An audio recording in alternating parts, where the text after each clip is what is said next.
ଆକାଶବାଣୀ।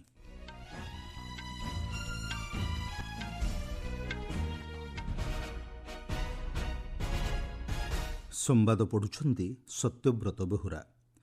ଦେଶର 53ତମ ପ୍ରଧାନ ବିଚାରପତି ଭାବେ ଆଜି ଶପଥ ଗ୍ରହଣ କଲେ ଜଷ୍ଟିସ୍ ସୂର୍ଯ୍ୟକାନ୍ତ। ଅଯୋଧ୍ୟା ଶ୍ରୀରାମ ଜନ୍ମଭୂମି ତୀର୍ଥକ୍ଷେତ୍ରରେ ଆସନ୍ତାକାଲି ଧ୍ୱଜା ଉତ୍ତୋଳନ କରିବେ ପ୍ରଧାନମନ୍ତ୍ରୀ। ରାଜସ୍ଥାନରେ ଆଜିଠାରୁ ଆରମ୍ଭ ହେଉଛି 5ମ ଖେଲୋ ଇଣ୍ଡିଆ ବିଶ୍ୱବିଦ୍ୟାଳୟ କ୍ରୀଡ଼ା ପ୍ରତିଯୋଗିତା। 4ଟି ନୂତନ ଶ୍ରମ ସଂହିତା ଉପରେ ଆଜି ଆକାଶବାଣୀରେ ପ୍ରଚାର କରାଯିବ ସ୍ୱତନ୍ତ୍ର ଫୋନ୍ ଇନ୍ କାର୍ଯ୍ୟକ୍ରମ। ଏବଂ ଟେଷ୍ଟ କ୍ରିକେଟର ଆଜି ତୃତୀୟ ଦିନରେ ଭାରତର ବ୍ୟାଟିଂ ଜାରି। ଜଷ୍ଟିସ୍ ସୂର୍ଯ୍ୟକାନ୍ତ ଦେଶର 53ତମ ପ୍ରଧାନ ବିଚାରପତି ଭାବେ ଆଜି ଶପଥ ଗ୍ରହଣ କରିଛନ୍ତି। ରାଷ୍ଟ୍ରପତି ଭବନରେ ଏକ ସ୍ୱତନ୍ତ୍ର ସମାରୋହରେ ରାଷ୍ଟ୍ରପତି ଦ୍ରୌପଦୀ ମୁର୍ମୁ ଜଷ୍ଟିସ୍ ସୂର୍ଯ୍ୟକାନ୍ତଙ୍କୁ ପଦ ଓ ଗୋପନୀୟତାର ଶପଥପାଠ କରାଇଛନ୍ତି। मैं सूर्यकांत, जो भारत के उच्चतम न्यायालय का मुख्य न्यायमूर्ति नियुक्त हुआ हूँ, जो भारत के उच्चतम न्यायालय का मुख्य न्यायमूर्ति नियुक्त हुआ हूँ, ईश्वर की शपथ लेता हूँ कि मैं विधि द्वारा स्थापित भारत के संविधान के प्रति सच्ची श्रद्धा और निष्ठा रखूंगा। मैं भारत की प्रभुता और अखंडता अक्षुण्ण रखूंगा तथा मैं सम्यक प्रकार से और श्रद्धापूर्वक तथा अपनी पूरी योग्यता, ज्ञान और विवेक से अपने पद के कर्तव्यों का भय या पक्षपात, अनुराग या द्वेष के बिना पालन करूंगा तथा मैं संविधान और विधियों की मर्यादा बनाए रखूंगा। ଗତ ଅକ୍ଟୋବର ମାସ 30 ତାରିଖରେ ଜଷ୍ଟିସ୍ ସୂର୍ଯ୍ୟକାନ୍ତଙ୍କୁ ଦେଶର ପରବର୍ତ୍ତୀ ପ୍ରଧାନ ବିଚାରପତି ଭାବେ ନିଯୁକ୍ତ କରାଯାଇଥିଲା। ଆଜିର ଶପଥ ଗ୍ରହଣ ଉତ୍ସବରେ ବ୍ରାଜିଲ ସମେତ Bhutan, Kenya, Malaysia, Mauritius, Nepal ଏବଂ ଶ୍ରୀଲଙ୍କାର ପ୍ରଧାନ ବିଚାରପତିମାନେ ଉପସ୍ଥିତ ରହିଥିଲେ। ଆସନ୍ତା 2027 ଫେବୃଆରୀ 9 ତାରିଖ ପର୍ଯ୍ୟନ୍ତ ଜଷ୍ଟିସ୍ ସୂର୍ଯ୍ୟକାନ୍ତ ପ୍ରଧାନ ବିଚାରପତି ଭାବେ ଦାୟିତ୍ୱ ନିର୍ବାହ କରିବେ। ପ୍ରଧାନ ବିଚାରପତି ଭାବେ ଦାୟିତ୍ୱ ନିର୍ବାହ କରିଥିବା ଜଷ୍ଟିସ୍ ବିଆର୍ ଗଭାଇ ଗତ ସନ୍ଧ୍ୟାରେ ଅବସର ଗ୍ରହଣ କରିଥିଲେ। ପ୍ରଧାନମନ୍ତ୍ରୀ ନରେନ୍ଦ୍ର ମୋଦି ଆସନ୍ତାକାଲି ଅଯୋଧ୍ୟାର ଶ୍ରୀରାମ ଜନ୍ମଭୂମି ତୀର୍ଥକ୍ଷେତ୍ରଠାରେ ଧ୍ୱଜା ଉତ୍ତୋଳନ ସମାରୋହରେ ଯୋଗଦେଇ ଧ୍ୱଜା ଉତ୍ତୋଳନ କରିବେ। ମନ୍ଦିର ନିର୍ମାଣ କାର୍ଯ୍ୟ ଶେଷ ହେବା ପରେ ଏହି ଧ୍ୱଜା ଉତ୍ତୋଳନ ସମାରୋହ ଅନୁଷ୍ଠିତ ହେଉଛି। ଏହି ଅବସରରେ ପ୍ରଧାନମନ୍ତ୍ରୀ ଅଯୋଧ୍ୟାରେ ଏକ ରୋଡ୍ ଶୋରେ ମଧ୍ୟ ଯୋଗଦେବେ। ଏହା ପୂର୍ବରୁ ଶ୍ରୀ ମୋଦି ସପ୍ତ ମନ୍ଦିର ପରିଦର୍ଶନ କରିବାର କାର୍ଯ୍ୟସୂଚୀ ରହିଛି। ଏହି ମନ୍ଦିର ମହର୍ଷି ବଶିଷ୍ଠ, ବିଶ୍ୱନାଥ, ଅଗସ୍ତ୍ୟ, ବାଲ୍ମୀକି, ଦେବୀ ଅହଲ୍ୟା, ନିଷଦରାଜ ଗୁହା ଓ ମାତା ସାବରୀବାଇ ପାଇଁ ପ୍ରସିଦ୍ଧ। ପରେ ପ୍ରଧାନମନ୍ତ୍ରୀ ମାତା ଅନ୍ନପୂର୍ଣ୍ଣା ମନ୍ଦିର ପରିଦର୍ଶନ କରି ପୂଜାର୍ଚ୍ଚନା କରିବାର କାର୍ଯ୍ୟସୂଚୀ ରହିଛି। ମାର୍ଗଶିର ମାସ ଶୁକ୍ଳ ପଞ୍ଚମୀରେ ଆୟୋଜିତ ହେବାକୁ ଥିବା ଏହି ଧ୍ୱଜାରୋହଣ ସମାରୋହ ପାଇଁ ଶ୍ରୀରାମ ଜନ୍ମଭୂମି ମନ୍ଦିର ପରିସରରେ ବ୍ୟାପକ ପ୍ରସ୍ତୁତି ଚାଲିଛି। ଭାରତୀୟ ଅନ୍ତର୍ଜାତୀୟ ଚଳଚ୍ଚିତ୍ର ମହୋତ୍ସବରେ ଶିଶୁମାନଙ୍କ ବିଷୟରେ ଚଳଚ୍ଚିତ୍ର ପ୍ରଦର୍ଶନ କରିବା ପାଇଁ ୟୁନିସେଫ୍ ସହିତ ଭାରତ ସହଭାଗୀ ହୋଇଛି। ଆକାଶବାଣୀ ସମ୍ବାଦ ସହ ଏକ ସ୍ୱତନ୍ତ୍ର ସାକ୍ଷାତକାରରେ ୟୁନିସେଫ୍ ଇଣ୍ଡିଆର ପ୍ରତିନିଧି ସିନ୍ଥିଆ ମ୍ୟାକ୍ କାଫ୍ରି କହିଛନ୍ତି, ଗୋଆରେ ଚାଲିଥିବା ଅନ୍ତର୍ଜାତୀୟ ଚଳଚ୍ଚିତ୍ର ମହୋତ୍ସବରେ ଶିଶୁମାନଙ୍କ ସହ ଜଡ଼ିତ ସମସ୍ୟା, ଆହ୍ୱାନ ଏବଂ ସୁଯୋଗକୁ ଲୋକଲୋଚନକୁ ଆଣିବା ଲାଗି 5ଟି ଚଳଚ୍ଚିତ୍ର ପ୍ରଦର୍ଶିତ ହେଉଛି। ଏଥିରେ ଭାରତ, କୁସୋଭୋ, ଇଜିପ୍ଟ ଏବଂ ଦକ୍ଷିଣ ଆଫ୍ରିକାର ଚଳଚ୍ଚିତ୍ରଗୁଡ଼ିକ ରହିଛି, ଯେଉଁଥିରେ ଶିଶୁମାନଙ୍କ ବିଭିନ୍ନ ସମସ୍ୟା ସମ୍ପର୍କରେ ନିଖୁଣ ଭାବେ ପ୍ରଦର୍ଶନ କରାଯାଇଛି। ସେ କହିଛନ୍ତି, ଅନ୍ତର୍ଜାତୀୟ ଚଳଚ୍ଚିତ୍ର ମହୋତ୍ସବରେ ଏହି ଧାରା ଭବିଷ୍ୟତରେ ପ୍ରଯୋଜକ ଏବଂ ନିର୍ମାତାମାନଙ୍କୁ ଅଧିକରୁ ଅଧିକ ଶିଶୁ ସମ୍ପର୍କିତ ଚଳଚ୍ଚିତ୍ର ନିର୍ମାଣ ଲାଗି ଉତ୍ସାହ ପ୍ରଦାନ କରିବ। ସେ କହିଛନ୍ତି, ଗତ 76 ବର୍ଷର ସହଭାଗିତା ମାଧ୍ୟମରେ ୟୁନିସେଫ୍ କେବଳ ଭାରତକୁ ସାହାଯ୍ୟ କରି ନାହିଁ, ବରଂ ଅନ୍ୟ ଦେଶର ଜୀବନଶୈଳୀକୁ ଉନ୍ନତ କରିବା ଲାଗି ଅନେକ କିଛି ଶିଖିବାକୁ ପାଇଛି। ଆକାଶବାଣୀରେ ଆଜି ସନ୍ଧ୍ୟା 7:10ରୁ 7:45 ପର୍ଯ୍ୟନ୍ତ ଦେଶରେ ଲାଗୁ ହୋଇଥିବା 4ଟି ଶ୍ରମ ସଂହିତା ଉପରେ ଏକ ସ୍ୱତନ୍ତ୍ର ଫୋନ୍ ଇନ୍ କାର୍ଯ୍ୟକ୍ରମ ପ୍ରସାରଣ କରାଯିବ। ଏଥିରେ ଶ୍ରୋତାମାନେ ନୂଆ ଶ୍ରମ ଆଇନ ସମ୍ପର୍କରେ ପ୍ରଶ୍ନ ପଚାରିପାରିବେ। କେନ୍ଦ୍ର ଶ୍ରମ ଓ ନିୟୋଜନ ମନ୍ତ୍ରଣାଳୟର ଯୁଗ୍ମ ସଚିବ ଆଲୋକ ମିଶ୍ର ଷ୍ଟୁଡିଓରେ ଉପସ୍ଥିତ ରହି ଶ୍ରୋତାମାନଙ୍କ ପ୍ରଶ୍ନର ଉତ୍ତର ଦେବେ। ସେହିପରି ଆକାଶବାଣୀର ଦ୍ୱିଭାଷିକ ଫୋନ୍ ଇନ୍ କାର୍ଯ୍ୟକ୍ରମ ପବ୍ଲିକ୍ ସ୍ପିକ୍ରେ ଆଜି ରାତି 9:30ରେ ଡିଜିଟାଲ ଜୀବନ ପ୍ରମାଣପତ୍ର ଅଭିଯାନ 4.0 ଶୀର୍ଷକ ଆଲୋଚନାର ପ୍ରଚାର କରାଯିବ। पेन्सन और पेन्सनभोगी कल्याण विभागर जुग्म सचिव ध्रुवज्योति सेनगुप्ता, भारतीय एकक परिचय प्राधिकरणर उपमहानिर्देशक अभिषेक कुमार सिंह एवं प्रतिरक्षा आकाउंट्सर जुग्म नियंत्रक मौली सेनगुप्ता आलोचनार अंशग्रहण करेंगे।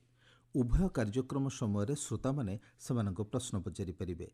एथिपाई सेमानंकु 011 23717117 2331 4444 2331 1048 एवं 23717106 नंबर को डायल करने को हेबो।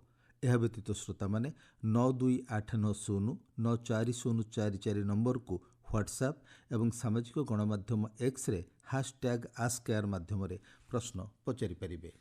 आपण माने संवाद शुणुछंती आकाशवाणी।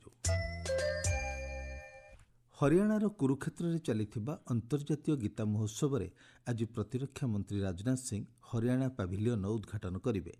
द्रौपदी कूप अंचल कुरुक्षेत्र विश्वविद्यालय द्वारा हरियाणा पाभिलियन प्रतिष्ठा करा जायछि।